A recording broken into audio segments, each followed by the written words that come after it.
try this live video again, you guys. Welcome back if you're brand new. I'm Ollie, your eccentric slow mad, and my channel is about let's see, my eyes look like I got like halos in my eyes, but my channel is about my travel journey around this world. Doing it on as much of a budget as I possibly can.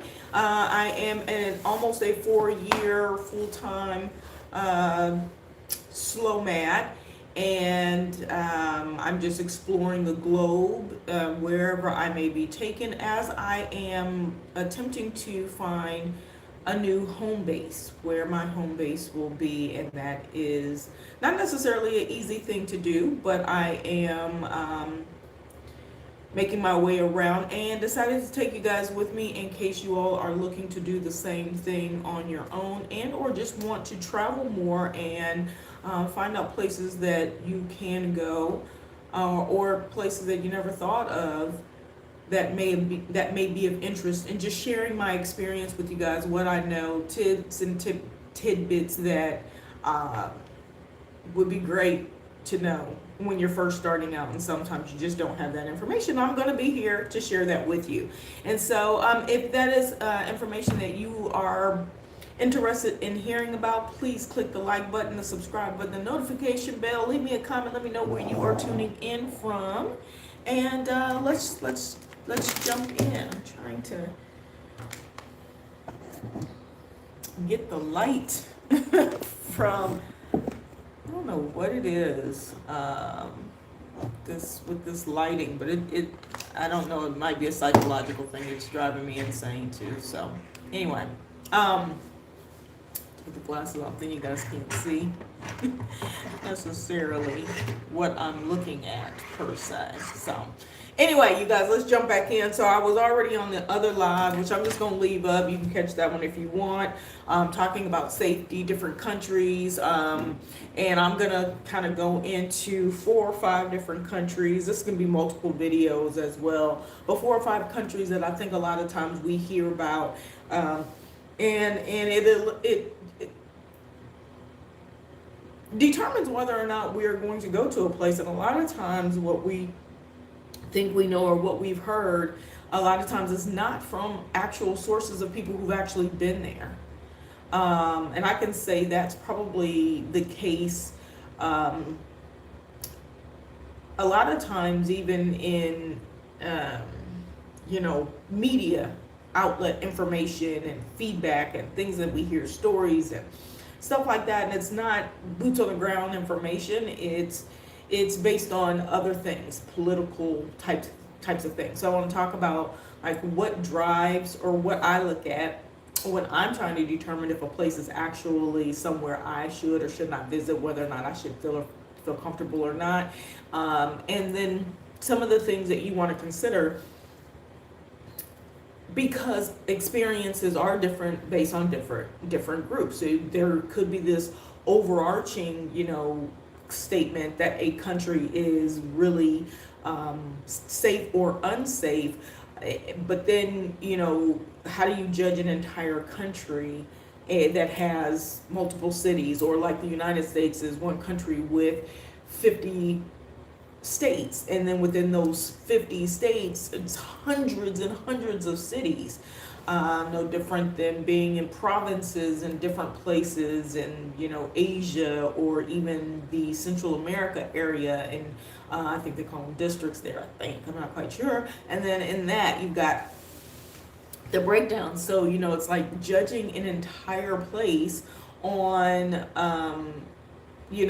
maybe one corner of one minute city that is giving everything a bad name. It would be equivalent to saying the United States is a horrible place to be, a horrible place to visit overall, does not warrant you coming in and being a tourist and checking out some of the huge, large cities and amusement parks and natural environments and things that we have in the United States, because of, all the shootings happening in Dallas, for example. We with you. You think I was gonna say Chicago, but I think Dallas is like kind of high up there on the list. Texas as a whole, or if you just want to talk about, you know, the mass shootings that we have in the United States as a whole. People don't stop coming to the United States because we have shootings at schools. We have more shootings, I would think, than any other place, but that doesn't stop people from coming through the U.S. And so I kind of want to I just want to use that same type of logic when we're talking about traveling abroad as much as possible, okay? So let's just jump right in, try to get back where I was on the other video. Let me know if visually, if it looks okay on you guys end. I'm trying to get back to my screen where I can monitor of the monitors to see how this, make sure this looks okay and it's not timing in and out. It looks dark to me. But I like things, yeah, it does look dark. And I don't know why. I don't know why it's like that. Sorry, you guys. I don't know why. Give me 1 second. Let me just make sure the lighting is as light as it's gonna get. Let's just see if that helps if I flip it maybe a little bit. If we get like a different view of lighting. Okay, all right, so anyway, let's get into it.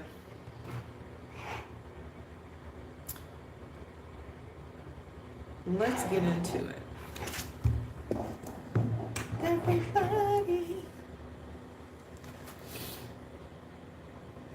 So the first one that I want to talk about, or that I started talking about, was China. And the reason I talk about, or I added China to the list, is because, not necessarily because China is high on the list of places to visit for a lot of people, because it may or may not be. But you know, there was a time when getting over to the Great Wall was a huge thing. And I went to China in 2017.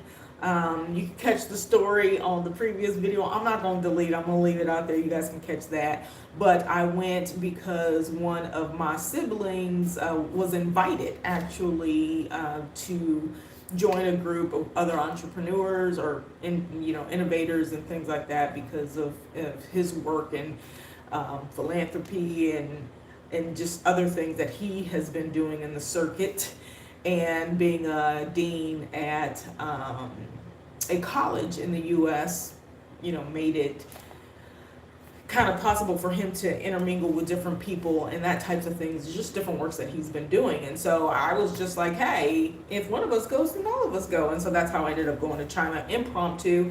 That's kind of the way I love to travel. A lot of my stories, my beginning traveler stories, started out that way. So it's not surprising that I kind of continue along that path today, that it's kind of like just literally flying by the seat of my pants. And sometimes that can have an adverse effect financially, especially considering I am trying to be a budget traveler. But then sometimes it actually can have a positive impact. But we could talk more about those types of things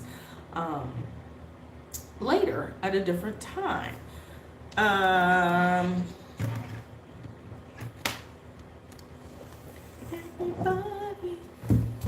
All right, you guys. I don't know why this just bothers me so much. If I'm not making a video, this screen is the clearest of all clear. It is the brightest. This room is actually so bright. Not quite sure why. When I go live, it always is so dark. It bugs me to no end. So kind of like the eyebrow thing. So all right, let's get back. Y'all know I get off track. I'm not needing help getting off track. So anyway, we talk about China a little bit. So I want to start, kind of preface this video with the things that I kind of have in my tally box, like when I'm doing my check off, is this a place that I want to go? Do I feel safe? Because safety is one of the things that I consider before I buy a ticket anywhere. And what does safety mean to me? And safety could be different things for different groups of people. So for people traveling as a family, for elderly people, for solo people, for solo women travelers, for solo black women, for black travelers, for, people traveling and wanting to work in different places, like digital nomads. There's a different grouping for that too, and a safety thing, because you hear about, oh, they broke into the hotel and stole all of my equipment, and some people are like, well, why do you have equipment with you? Well, because some people travel and work, so they have their laptops. I travel with all of my electronics, everywhere I go, it's got to fit in one of my bags. And so yeah, I have that stuff, and so I do think about it, like when I'm booking in an apartment or a hotel. Is there a safe? And if there isn't a safe, how many people got keys? Who's going to be coming in? What's the relationship with the owner and things? Like, I think about all those types of things. So I always try to preface when we're doing comparisons and picking and choosing if something is good or bad or whatever, that you take it one step further for yourself, so you can get the general information and find out, okay, yeah, you don't want to go there, it's a hole in the wall, there's like literally nothing to see, you can't get in and out, there's no transportation, they're in unrest, whatever. I want you to dig a little bit deeper for yourself. I want you to kind of get into the nitty gritty for yourself to find out if it's a place that you would actually consider visiting or going to, based on your personal demographics and how it may impact you specifically. Okay, so a couple things that I'm going to list out that I don't know if you guys think about it or not when you're traveling and you're considering safety. The things that I look at is just overall, are there any country disputes? Are there any border disputes? Because border disputes tend to be a bigger deal than not, especially if you're going to be somewhere you're close to the border. So if you're going to be, and sometimes that's important to know if you're hopping. So like if you're a person like, I know I'm going to jump over the border and go to this other country, and I'm going to explain, because some people are like, well, who does that? Like, well, if you're in a country where you do need to border hop because of visas, you could stay as long as you want. You just got to leave every so often, so on. That's people who might want to, you need access to the border, right? Or you might want to live closer to the border. There's also, and that was Asia. Asia was a big country for a big area for me for that. When I was in East Africa, that was a big thing because I would take the bus over. It happens also in the Balkan countries. You literally, from Albania to Montenegro to Croatia to Serbia to Macedonia, to jumping on ferries to Greece, you can move around so easily. And so if there are border disputes or anything like that, you got to be mindful of those types of things. Okay, so that's why it's on the list. Just putting this in perspective, because sometimes people are like, well, why would I do that? And that's when we break down the different types of traveler make a difference as well. So we've got tourists, people who are just going for their short 1 week to 2 week, maybe a month vacation. This is what you're allotted with your job every year, and so you're just taking your normal time off. You're not going to be staying any long term, so you're not looking for the same types of things. But from a safety perspective, these things might be important. Like if it's a neighborhood type of safety thing, and you're going to a particular place, and you're going to be in a hotel, and you're going to have tour guides, and you're never going to be out by yourself or something like this, some of these things might not matter. Because I've been told that too. Oh, it's fine as long as you always have a tour guide. And then I get there and you don't even need a tour guide because it's really not like that bad. So understanding like there's a difference from being a tourist, a traveler who's kind of actually immersing themselves into the culture outside of tours, like getting to know the neighbor, walking up and down the street, to nomad, like you're popping into different places, so you're moving around. Typically, more times in the year than not, to slow man, which is how I define myself as a person. I like to sit, if I can sit 6 months to 12 months in a year, even though I'm bopping around, like I would love to have a base. I call that having a base, and not necessarily getting residency anywhere. So I'm slow manning. I'm still moving around, but I'm doing it at a much slower pace, which then allows me to only take a small backpack and hop around to different places. So it just changes the financial dynamic a little bit. And then on to immigration, which people who are immigrating to different countries, i.e. expating. But I like to say immigrant because we call everybody else immigrants. Why are we expats? Expatriating, same thing, right? Which is a prettier word. So let's get down to the basics. So all of those things play a big part in whether or not We're going to frequent a place, stay in a place long term, you know, whatever the case may be, right? So safety wise, I look at border disputes, as I mentioned. I look at country disputes. Are there things going on? Elections. Is it a place where, so I was in Mexico City when they were having elections. And actually, where I am now in Turkey, it's an election season. I think elections are happening this month in March or in April, one of the two. And so we were on the coast having lunch yesterday, and they actually were advertising, you know, for one of the election candidates via the boats. I had never seen that before in my life, but that's what they do. And so they use buses in town. They got loud music playing to get your attention, and then they broadcast a little bit. They were doing the same thing on boats with big banners and stuff. So they go all out for their elections, and you want to know, is there enough contingency like what we're experiencing in the United States? So I'm also going to be doing comparisons for these countries that we are, you know, have been deemed unsafe or whatever the case may be, and comparing them to the great United States of America, and showing some, a lot of times, often similarities, but we never really consider the United States to be quote unquote in the unsafe genre,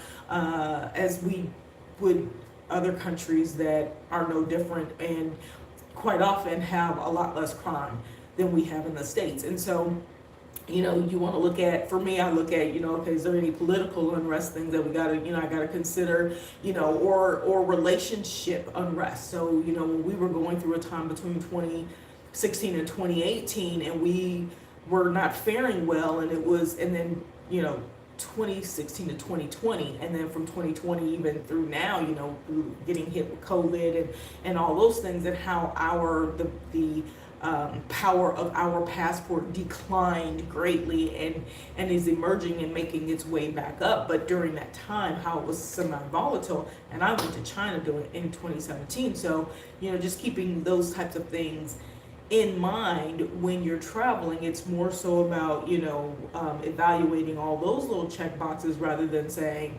and not to belittle these things, but like, crime comes up on the list, but defining crime. What is crime? You know, yeah, petty theft is a big thing. Pickpocketing is a big thing. Like, I literally see this on everything. I'll be aware of pickpocketers. Be aware of pickpocketers in the United States. Be aware of people coming in the mall and breaking in and stealing. You know, I mean, like this stuff going into 7-Elevens. We have this stuff every day. We have mass school shootings and stuff like this every day. But we'll talk about, like, don't go to another country because, you know, there's a pickpocketer, or you don't have your phone out because someone can steal it. They do that in the States as well. And I have little tips for you to kind of circumvent, so we could talk about things like that. We'll talk about the cell phone and things that we can do to make you less vulnerable when you're out here in these spaces. So just comment, or, you know, send me a thumbs up saying, you know, I want cell phone safety, Ali, and we'll do a video on cell phone safety. Okay. So yeah, all of those things kind of play a part in how I determine, you know, is this a place that I feel comfortable going? Because I hit the Black woman, I hit the solo woman, traveler, all of, you know, those types of things. And then just moving about kind of freely, I also have to think about, you know, my entrance and exit strategies and things like that, and whether or not it makes sense to do that, and can I bounce around in a particular country. And so there's a couple websites that I actually use to help me get as much information as possible. And these were the things I was going to show you why I was using my StreamYard today, so that I can actually pull it up while you guys are on the video. But you guys are gonna be able to go and take a look at these sites, these links on your own. One is one that most people reference when you're wanting to do comparison on cost of living, population, GDP, possibly even things like that, because finding out the GDP and whether or not a country is considered financially stable or not can play a big part into things. But I will tell you, do not completely decide yay or nay if you're going to go to a country based on whether or not someone else says that it is impoverished or financially stable or their dollar is strong or whatever the case may be. You want to look at how it's going to impact you, and there's other tools that you can use, but the one that a lot of people use to do the comparisons and things like that is Numbeo, numbeo.com. You can use that one. Another one that I actually like is worldpopulationreview.com. And you can pull up different countries. So for example, population wise, China as a whole has 1.4 billion people. To put that in contrast for you, the United States has 300 million people as a whole, I think. Hold on, let me make sure. I think that's right.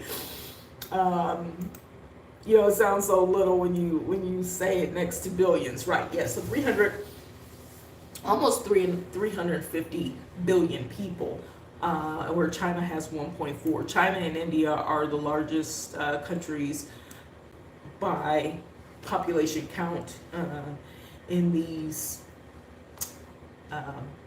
on these sites that's recorded.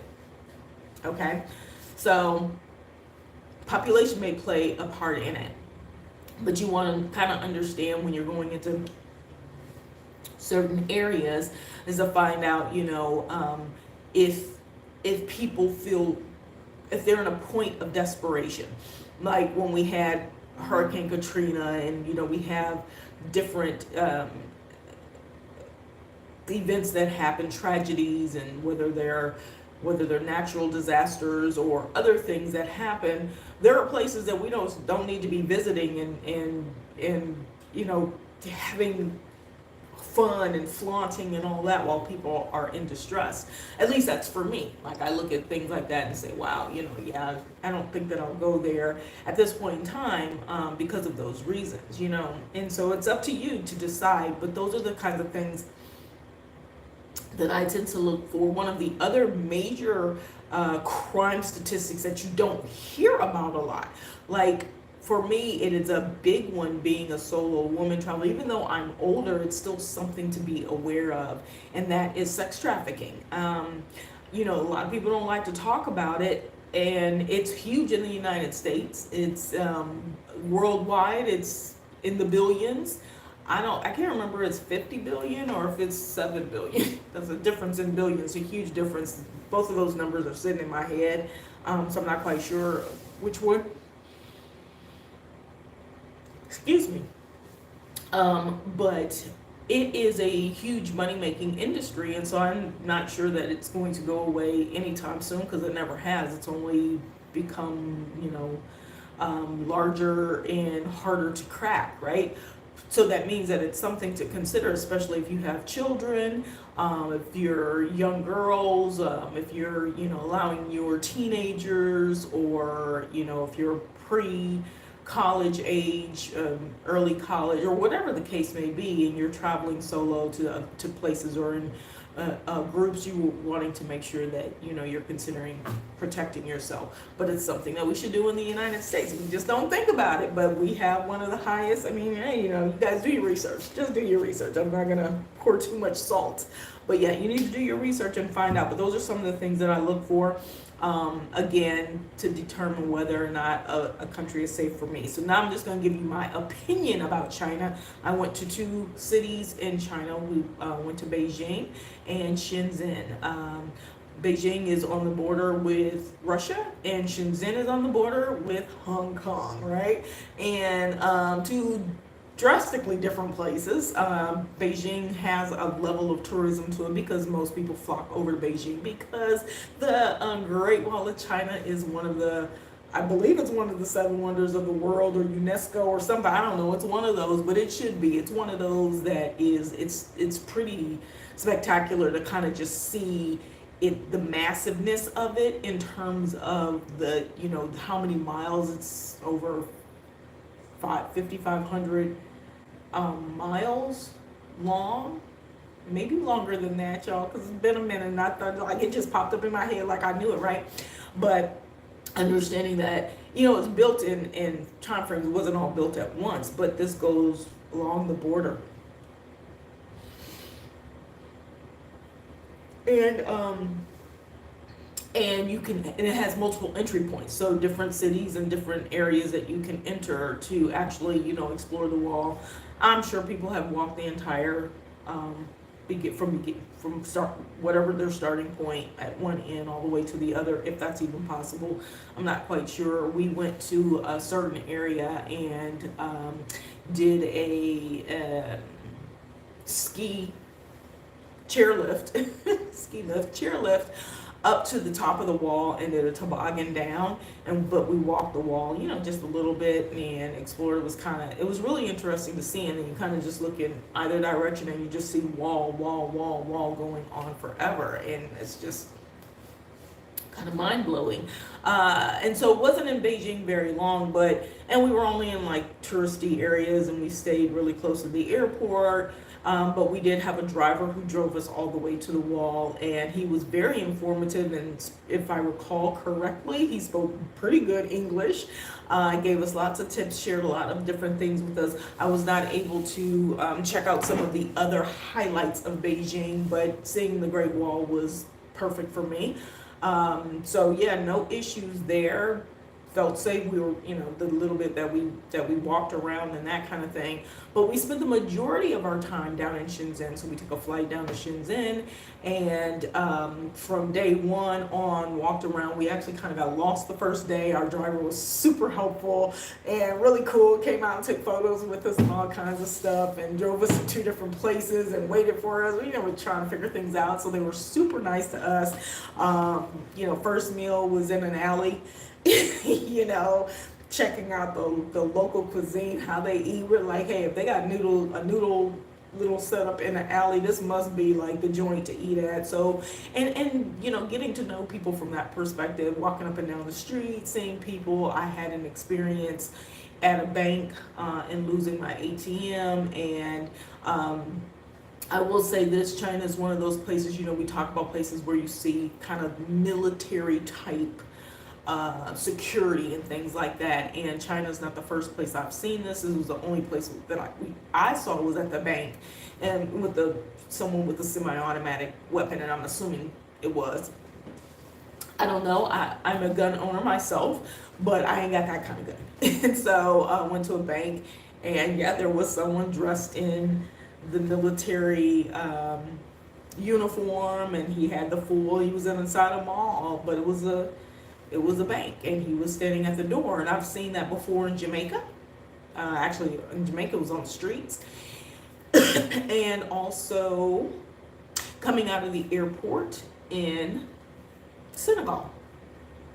So China's not the only place that you're going to see these types of things. But, you know, I felt safe, and I have a story about Senegal, too, that I could share, but I won't do it now. Walking around Shenzhen and exploring, and I mean, I did a lot by myself. Even though I was with siblings on this trip, I ended up traveling quite a bit on my own, walking the streets, checking out the neighborhoods, going to restaurants to eat and things like that, and didn't feel unsafe at all. Actually even went to Damasia, I believe it's called, beach, where they have those huge structures and things like that. Found a taxi, took it, and then I was kind of walking around, meandering, getting ready to go back to my hotel, and was gonna wait for another taxi. And it was the driver who brought me. He literally was like just kind of driving around, you know, and we just happened to cross paths, and he picked me back up. He was like, hey, I was wondering if you would need a ride. We didn't exchange numbers or anything, and he brought me back. Well, yeah, it's associated with tourism. You know, some people would say, yeah, but he just wanted money. But there are places that you can go where people want money and they're not nice. You know, the United States. It's one where our customer service ain't always the best, because we know we ain't got to work, you know, or we don't think we have to, or whatever the case may be. And so, you know, taking those types of things into consideration. People don't always have to be nice, especially when they know that you are a foreigner. And when they choose to do that, you know, I call it and reciprocate it as much as possible. So I would say now those are only two places, and those are actually two pretty big places. Shenzhen is widely known. It is considered, I'm not even gonna say it, that third thing, it's considered that, but do you guys know that Shenzhen is the largest provider of our electronic components in the world? Shenzhen is. Check it out. At least it was back then. So check it out, right? So I have not been to the small villages and things like that, and I hear they're a little bit different, but being in town, it's really a technology town, so everybody's on their cell phones, walking up and down the street. It's community dining, even if you ain't asked for it. In a lot of places, people don't bother you. I mean, for the most part, we weren't bothered, like, until, when we were out there where people wanted to take pictures. So we have pictures with people. They get really excited about stuff like that. So you could take it how you want. I was with somebody who was not with it at all, but I was cool with it. And they respected, at least the people we ran into. From a safety perspective, didn't have any issues with anybody. I'm sure there's some areas that you probably want to stay out of. You don't want to be walking up and down the street, at night or in certain areas, because it's just like any place. It probably has bad areas, but in general, getting around was pretty easy. Crossing over the border, which is a building, it's a little line in the building. When you step over it, you're in Hong Kong. When you step back over, you're in China. We did that, took a ferry over to Macau, which technically is a separate island, has its own currency, as well as uses the Chinese dong. No, I don't know if it's dong or not, or whatever the Chinese currency is. So no issues. And so China is someplace that I would actually recommend, as long as things aren't in turmoil. Obviously, we've had quite a bit happening over the last couple of years. And so I don't think China has been high on people's list, nor has China really been open to being high on people's list. But I want to say to not ignore it and count it out simply because. All right, let's move to the next one, because I've been talking about China for a long time. The next one that I think might throw you guys off, actually, yeah, I'll only do 4, because I'm going to kind of cut this short. I'm going to throw Kenya into the mix, because I wanted to do an African continent place. Should I do Kenya? Yeah, I'm going to do Kenya. And the reason I'm going to do Kenya is because a lot of people go to Kenya for the Serengeti. Even though that's in Tanzania, it's in between, or Masai Mara, it's on the border, or they go for Kilimanjaro. A lot of people go on the Tanzania side, but you can also go on the Kenya side.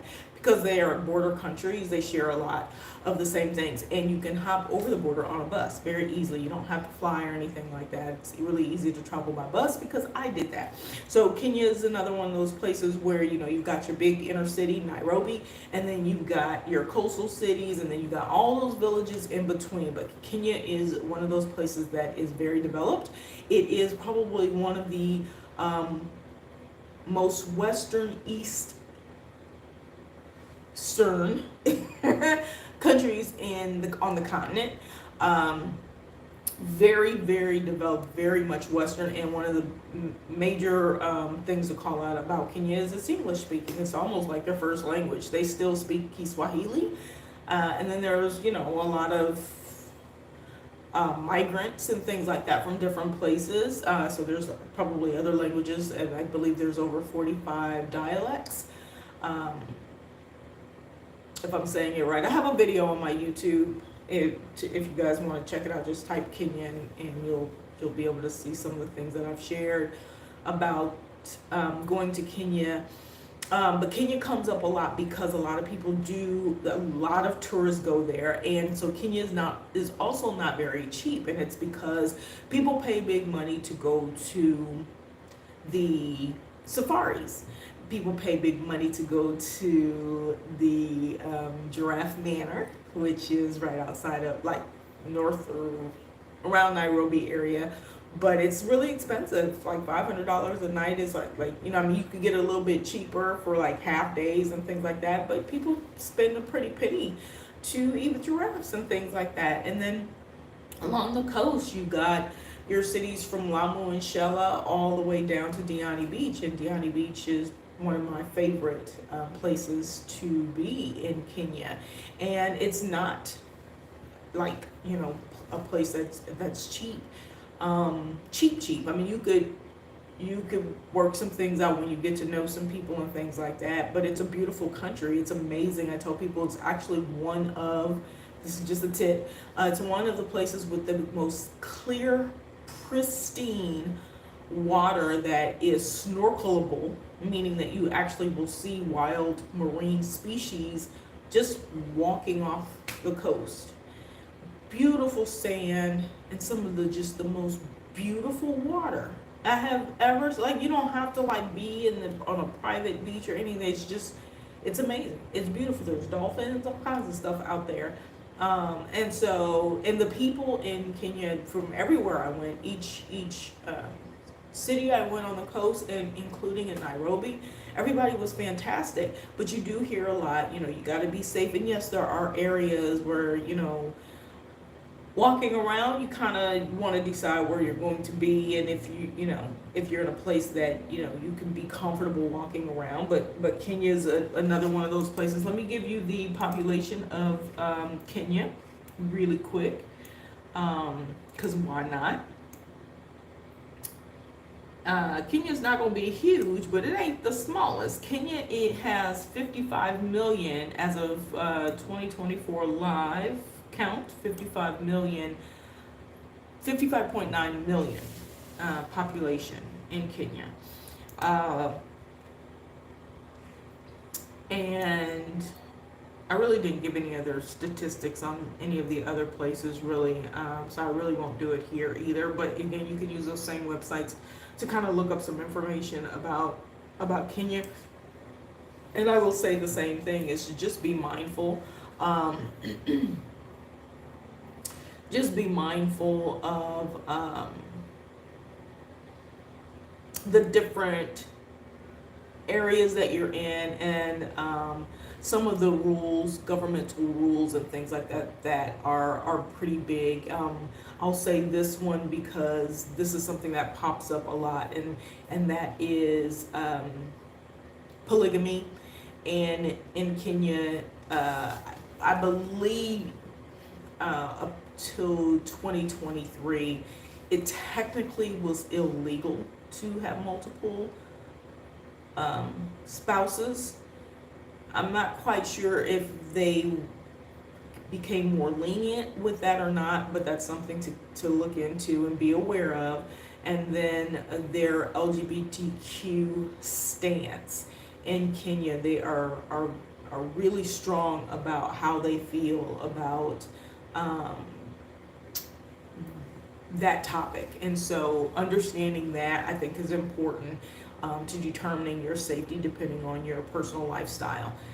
So please check those two things out. So Kenya, but other than that, my personal emotional opinion about Kenya is one of my favorite places. It comes up in my top 3, top 5 all the time. I just did a video and Kenya was on the list.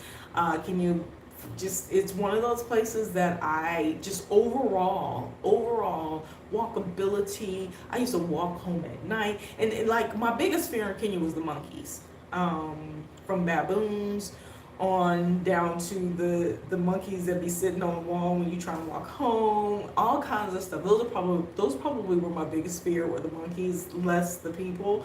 Most of the people were really kind. Every now and again you bump into somebody who just isn't necessarily, in tune with you for whatever reason. But outside of that, like I adored my time and the people that I met in Kenya, and I consider it one of my forever homes. So from a safety perspective, I walked up and down the street, I did videos, didn't worry about my phone being stolen. Kenya is actually one of those places that has a great mobile money system, and very similar to Tanzania, and it's very easy to kind of move around with that system. And you don't even have to have money on you. You just use your phone most of the time. And so Kenya is one of those places that I would say you want to know what the political climate, what are the rules, because there's a lot of other things changing in Kenya, as well as just around the continent of Africa, specifically around residency and citizenship, and just some changes in those areas, and just different things that are happening. So kind of always keep your ear to the ground. But in terms of safety, it's probably one of the safest countries in Africa to visit. I will say this: you are on the border of, well, not on the border. Kenya borders Sudan to the north, if I'm not mistaken, and Tanzania to the south, and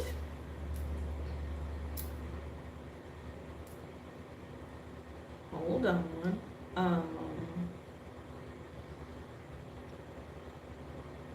So you got Somalia, and Ethiopia to the north, Tanzania, and Uganda.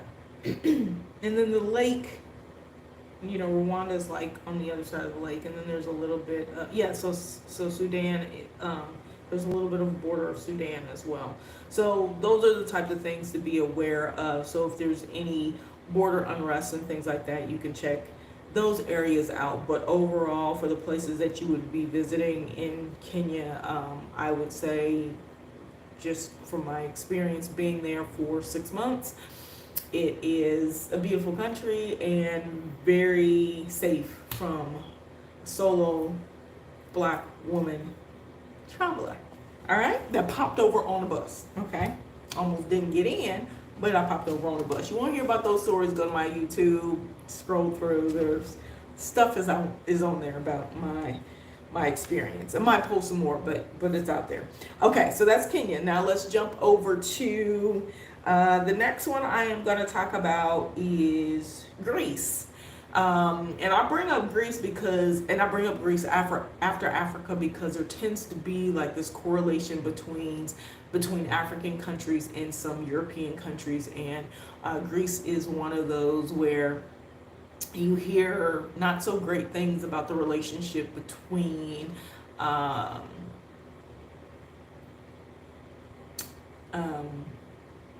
Africans from different countries in Africa going to Greece, things like that. And so I was just aware of some of those nuances and things, and does that play into safety? You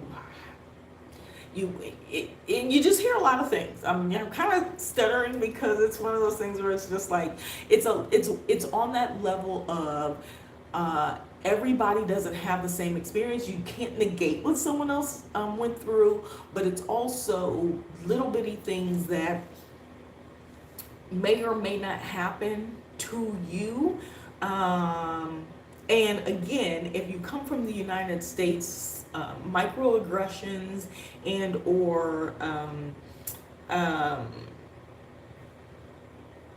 biases and things like that, we experience those all the time. Now, do you want to travel somewhere and have to pay to experience that? The probability of going lots of places in the world and avoiding that 100%, it's pretty slim. You're going to experience it at some point in time. I will be honest, Greece was not high on my list, and I say this in every video I talk about Greece. Not necessarily because of that reason, but kind of because for the most part, I would say 80% of the people who look like me or look like they are from African descent did not have great things to say about relationships with,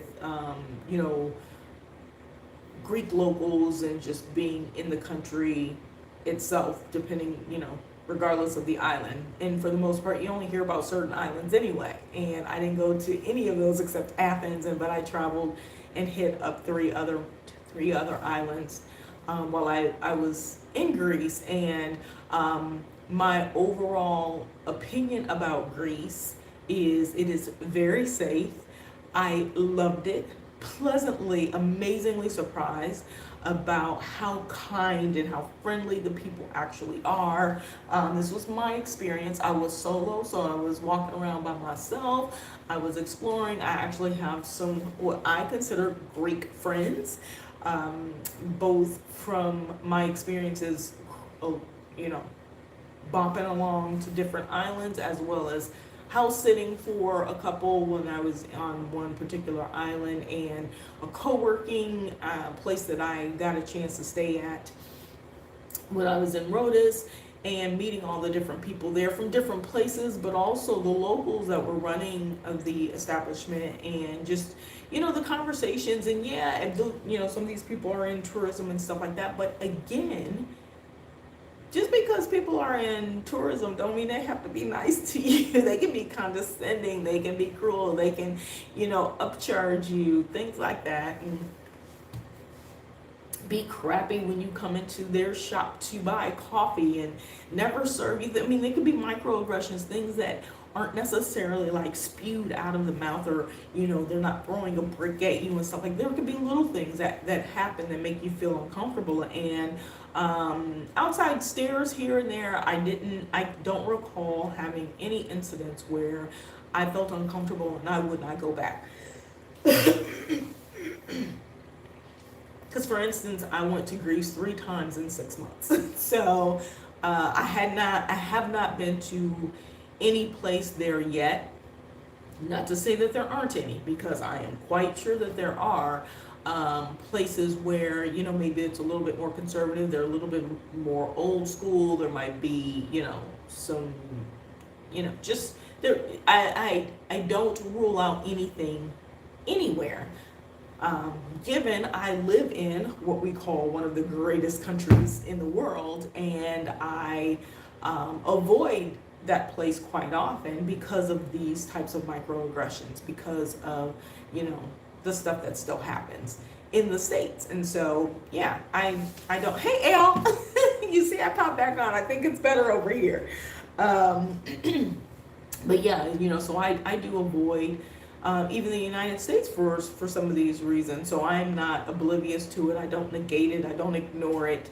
But I do look for better situations, better relationships, better experiences, and you know, just daily walkability and mental health perseverance in other countries, because it's not something that energy-wise is, you know, is a big thing or a great thing in the US. Plus, my dollar goes much further. Even in Greece, my dollar goes further, you know. So, and the experience goes further as well. So let me tell you the population of Greece. Greece has, I think, 600 islands. Of those, 200 are inhabited. I think you can visit about 150 of them. For the most part, you can jump on ferries or just about any place that you want to go in Greece. But let me tell you the population.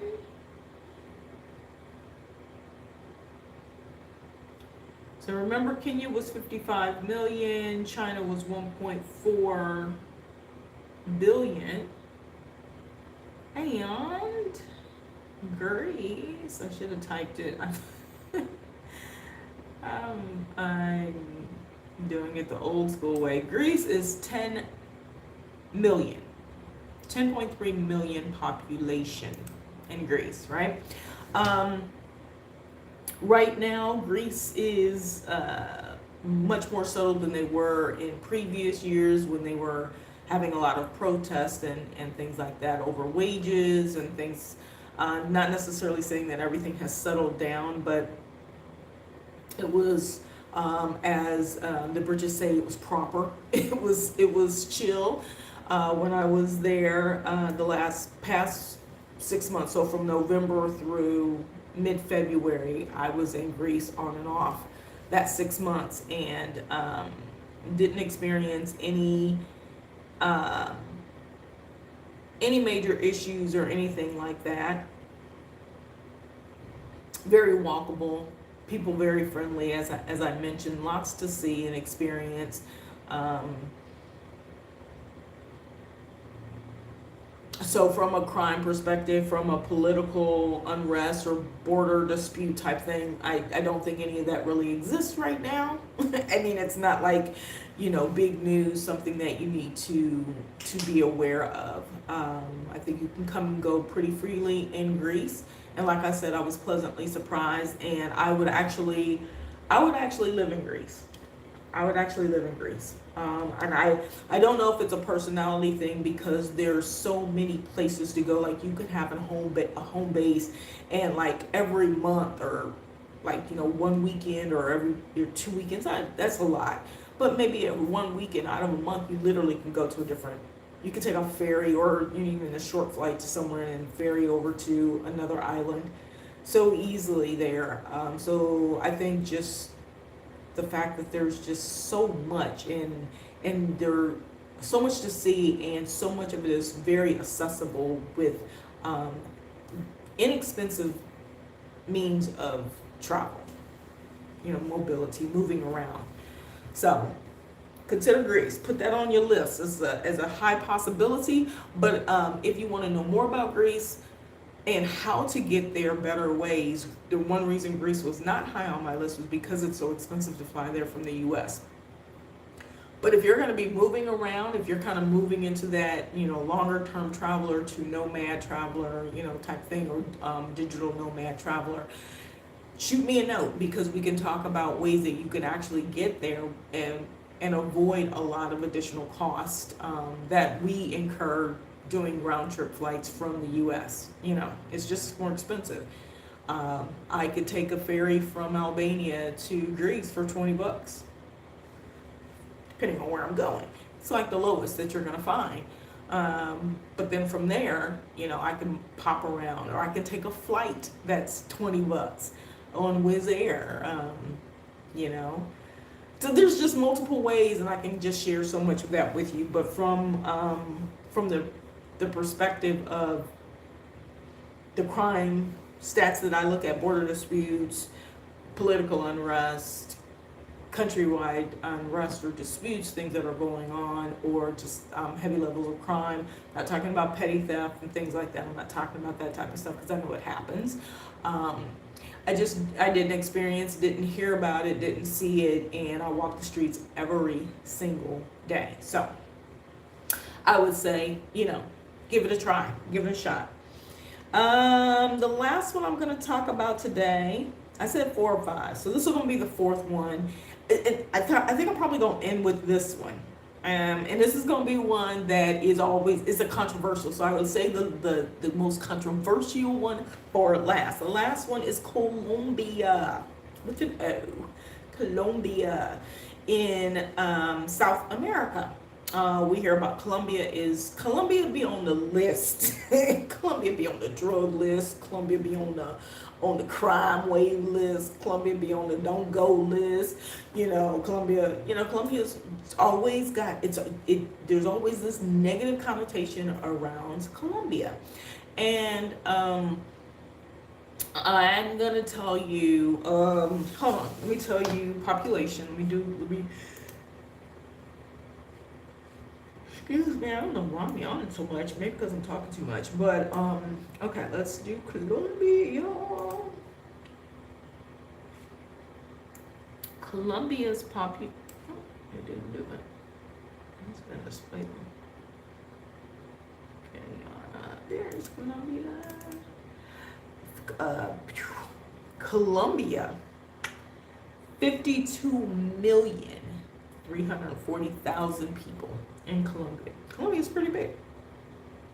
It is pretty big, and it is connected to Panama, which is really interesting. There are some neat things I can tell you about Colombia, and some things that I actually want to do when I go back to Colombia, in between Colombia and Panama, which just really excited me, but I didn't get a chance to do it. I was there about 2.5 months, maybe 3.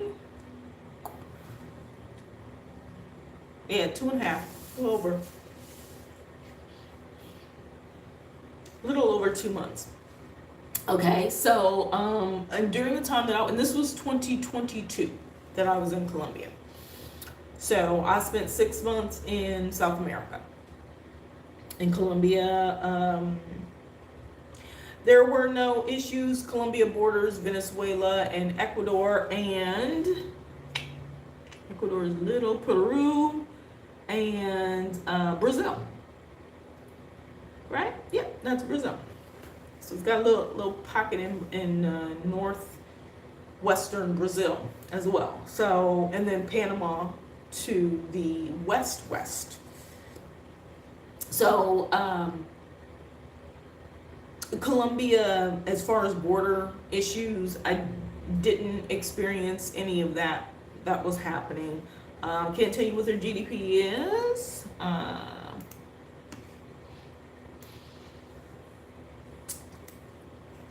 Excuse me, I don't know why I keep yawning, you guys. It's the middle of the day. I'll have to look up a little bit more. For whatever reason, it's not pulling up Colombia for me separately. I don't know why it's not doing that. Hold on, let me try that again.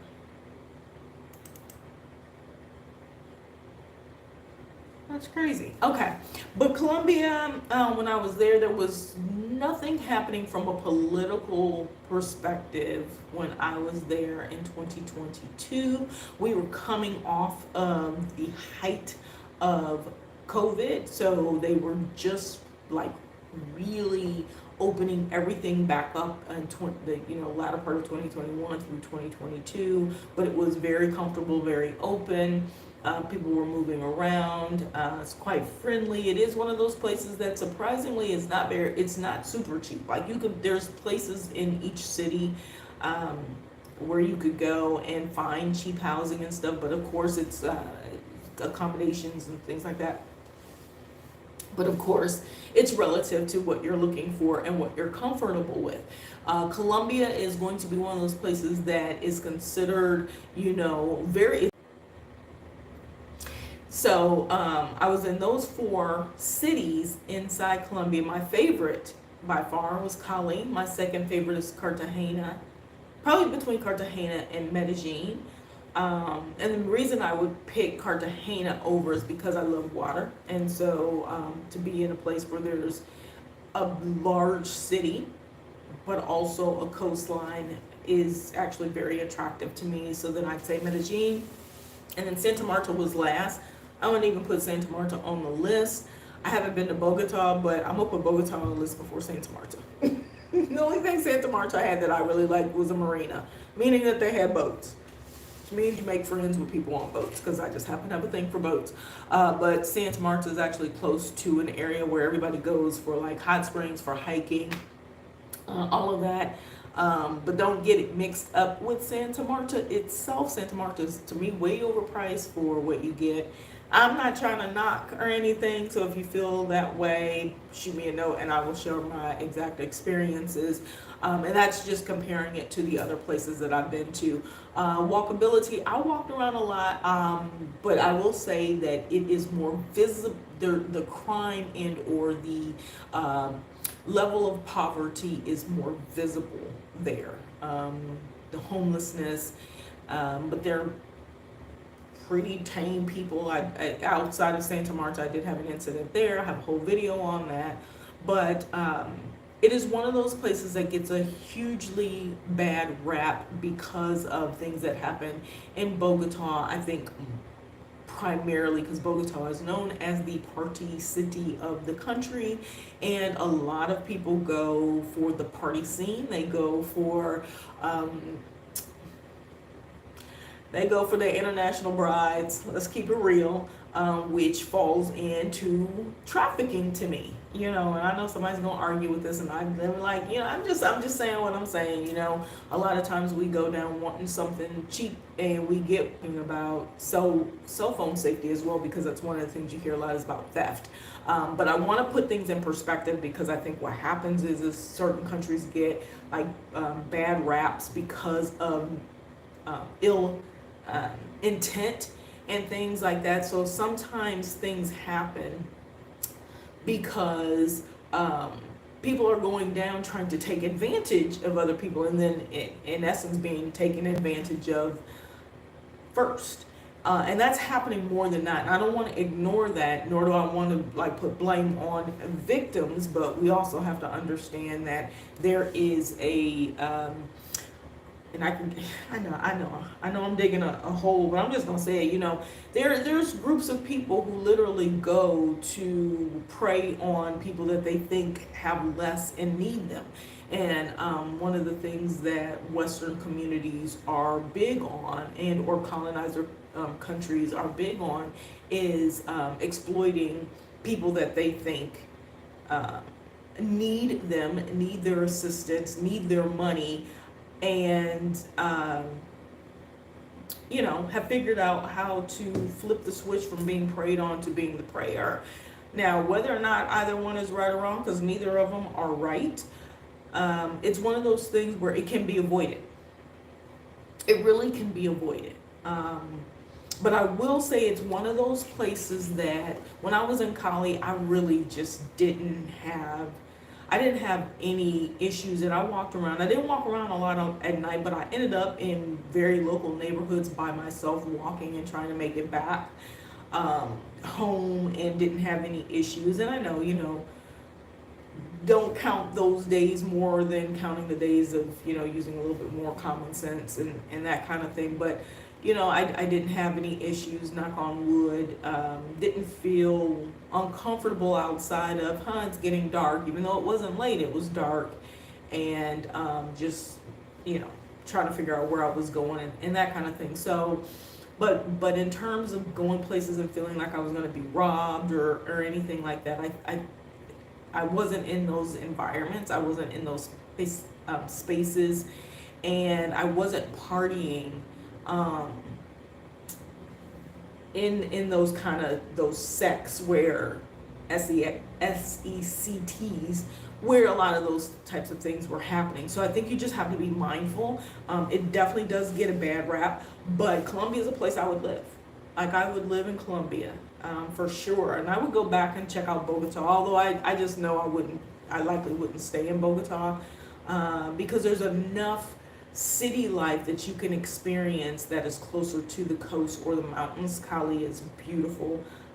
Cali, I think the city borders the ocean, or well, you'll be in a different city. You won't be in Cali, but you just go a little bit further, quite a bit further, you'll end up on the coast. Cartagena is, you could, there's so many areas around Cartagena where you can enjoy more of an urban type life if you want, or a expat type life, that if you want, the old town life if you want. So there's lots of different things to explore from that perspective, as well as different islands. You can actually visit different islands. And then Santa Marta is on the coast too, and it's one of those places where it's overpriced, but it's growing, and I think it's growing because of its proximity to the more plush natural areas where people go hiking, where people unplug, the outside type spas and hot springs and things like that. So it's kind of tapping into that world. It's actually very beautiful in some spots. Like, the further you get away from the Santa Marta city, it's just amazing to see. You've got the ocean on one hand, and then you got the mountain in your landscape on the other side. But I still would pick Cartagena over it, even though it may seem more chill and less high-rise city than Cartagena. But I would question from the perspective of going somewhere and sitting and chilling and not being in like the mix. If you're not in the mix of those types of things happening, that type of nightlife, and and just being out in these streets and stuff like that, I think Colombia is perfectly safe to be in. So come at me, y'all. Send me your messages, but I was there. I physically was there. I was there by myself. When I lived in Cali, I even stayed in Rosa La Flores, or Flores La Rosa, the Pink District, in the city, like right by the university. And the thing I was scared of the most was when I walked through this little like side street park, and the rats would run across at night. That was like the scariest thing for me. But I also knew to, not be out meandering through the streets and stuff all at night. It is one of those places where it is the people, the truancy and things like that. It's a little bit more prevalent. So you do just need to be a little bit more mindful. But I didn't have any issues, didn't have any concerns. And everybody that I did see, everybody was kind, and, no types of issues from that perspective. So I'm gonna leave it at that because this video is much longer than I expected or proposed for it to be. But once I get started, just like share. So hopefully it's good information, and I will put some time stamps in this so that you can jump from country to country as I talk about these. And I'll probably do another video coming up soon too, because there's definitely some more that I would share on this list, because I have a few others, like Egypt comes up big time. I want to talk about Albania because I was there, and it's the one that surprises people the most that I've been to, and most people are just like, oh my God, Albania, I never thought about that, tell me more. So I would love to share a little bit more about that. What I'm hoping to do is maybe I'll do a less speaking one, and a video where I just shows like, the streets and the areas without it being like a full edited production, because that's where I slack in. Hey Al, thanks. I should do more of these. Sri Lanka, I have not been. It is high, very high on my list, like to the point where I was considering Sri Lanka after I left Rhodes, Greece, and I was trying to figure out where to go next. I was going to come here where I am now, but I ended up in Cabo, and all those things just kind of by the seat of my pants, because somebody else was going, by bing, bada bang. But Sri Lanka, I've heard great things about. It is a place that I do want to visit, and maybe even stay. I think we get 90 days there, if I'm not mistaken, and so I do want to consider that. I'm kind of trying to maybe pair that with Nepal, because Nepal has been on my list for a very, very long time. But I'm trying to consider if I want to just go there as a slow mad, or jump into one of the volunteer programs that they have, because sometimes there's things going on where they have some volunteer things happening, and that was something that I was really focused on years ago, when I just kind of got away from it, living this life and kind of moving the way that I'm moving. I've heard it's very affordable. Johnny FD spent a lot. Who's Johnny FD? Do I know? Spent a lot of time there several years ago. The landscape is beautiful. That's what I've heard. I put it on my butt. Yes. Okay. Yeah. Let me know if you're planning on going, because I'm not sure that I'll end up there this year, because I'm trying. Well, the summertime maybe, because I think I haven't decided if I'm staying in Europe, because there's places that I can go in the summertime here that won't be as hot or as expensive as kind of the cluster of Europe that gets really expensive. And then it keeps me here, and my costs stay pretty low. Like places like Serbia, even more of the Balkans, or even Bulgaria. Is not bad, but of course the dollar is moving around, and we're in an election year, so we have to think about that kind of stuff. We got political risk happening in the United States, and so I'm trying to make sure I keep that in mind, and that type of thing. So, but anyway, I'm probably between June, August, September. So September, which is perfect because I would like to actually be in Europe at the end of summer. I would like to experience some of the places that I really like at the end of summer through the beginning, the early parts of winter. So September or end of fall. September, October, November would be perfect to go back to Europe for me for my 90 days and maybe just stay and enjoy, and then hop my way back over to Asia. So maybe, I just got to figure that out. But anyway, yeah, let me know when you're thinking about going, because who knows, we could just do like a accidental bump into each other and actually meet, since you're always popping on and showing support and things like that. But yeah, Sri Lanka is heavily on my list. The person that you mentioned, are they on Facebook, Johnny FD? Because if they do videos, I'll go ahead and maybe do a search and try to find them. Because the more the merrier, especially getting some information, like boots on the ground information, people who've actually been. It's fantastic. So yeah, let's see what happens with that. So, he's on YouTube. He's Asian from Cali. Okay, fantastic. I will take a look.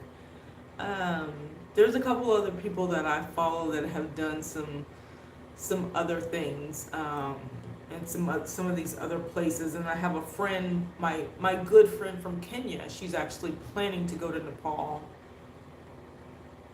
for this co-living thing, which actually may be in May, but she's planning on going to Nepal. She hit me to this guy who's doing some events there, and it actually was reasonably priced, which is very rare for co-living events. So anyway, I may even do a video on that, kind of sharing some things, certain things to consider when you're looking at co-livings, and if co-livings and co-working type places are worth what they're offering, depending on what they're offering. So just lots of different information that I definitely want to impart and share, because the travel industry, the travel world is just growing and just becoming huge, and lots of people jumping on similar bandwagons, and people getting out here and jumping on some of these events and doing certain things, and it's not what they were expecting, or the value didn't meet what they were thinking it would be, and so anyway, I would love to share more from that perspective. Traveling Tuesdays by Abina, I think that's her channel name. Just went to Sri Lanka to her Sunday video. Oh, really? Okay. All right. I'll check that out. Thank you for that. Her video was a short visit.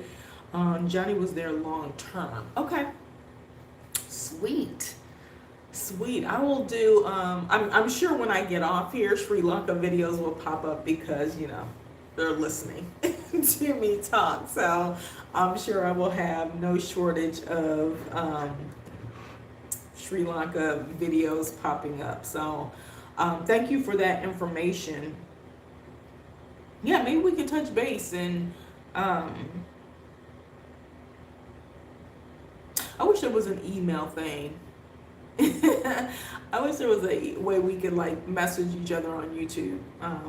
But my email is in my links. Actually, it's in my, it's always in the description, like down at the bottom, I think, or it's in my link tree. But maybe I can get your email from you, and just chat and that kind of thing. We're in the same communities too, so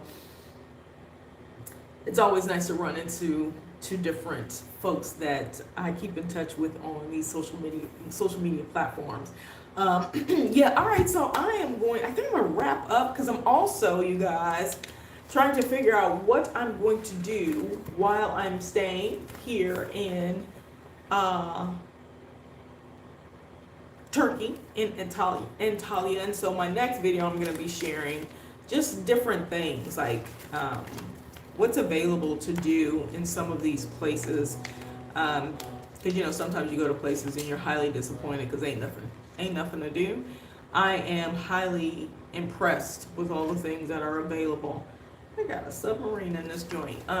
You know, the things that are available to do here off the coast. I'm telling you, when people talk about Antalya, they do not give it enough credit. So right now I'm looking for different accommodations, just in different locations, just to see what's available for myself and for other people that I know are interested in visiting. And you travel a lot more than me. I want to be like you and Sandra. Yeah, you can be. Come on. Yeah, because aren't you coming? You're coming this way. You're moving in this direction. Sandra's really awesome. And then like just some of the other ladies, or just other people, not just ladies, that I've met over, specifically, I want to say really within the last year of my travel journey, because I really wasn't doing it this way when I really was out in the beginning and living in Africa, and I was making the videos, and everybody was, I had a lot of following. Like if you look at my Egypt video and you look at my Kenya, Tanzania videos, but I was like so not pushing this, and now I am, and so I'm kind of circling back around and trying to rebuild up my travel following and that kind of thing. But meeting that group, that tribe, primarily last year, when I first hit my 1,000 subscribers, which was 2020. It had to be 2022, I think, which is surprising. That, because I wasn't even thinking about it, but that group and the support and, just following each other back and forth and looking at the different things that we've done and watching each other grow is actually really, really cool. You have about 2.5 more months of working and then you are out. Okay, that's awesome. We'll definitely keep in touch, and hopefully if anything that I'm sharing, or if there's something, like I said, if there's a place that you're thinking about going, keep type the places in, because that also gives me ideas of, if it's somewhere I've already been, but I haven't actually made a video and talked about actually being in some of these places, maybe I'll do one of those, since that's a place, if it's a place that you're interested in going in, especially if I've been there before. So anyway, let me know. So I'm going to get out of here, wrap up, and post, share some other things that'll be on my Mind Your Body and Soul subscription platform, and then building out and getting back to doing some of my blogs. You guys, I'm trying to get on this timing schedule to have some things done. So it's fantastic chatting with you as always. Enjoy the rest of your day. It's kind of earlier in the day for you, and I'm going to get out of here. To everybody else that's on, thank you guys so much. If this was helpful, please click the subscribe button, the like, the notification bell, and let me know where you are watching from. And I'll catch y'all next time. Y'all know the drill, toodles and noodles. Peace and hair grease.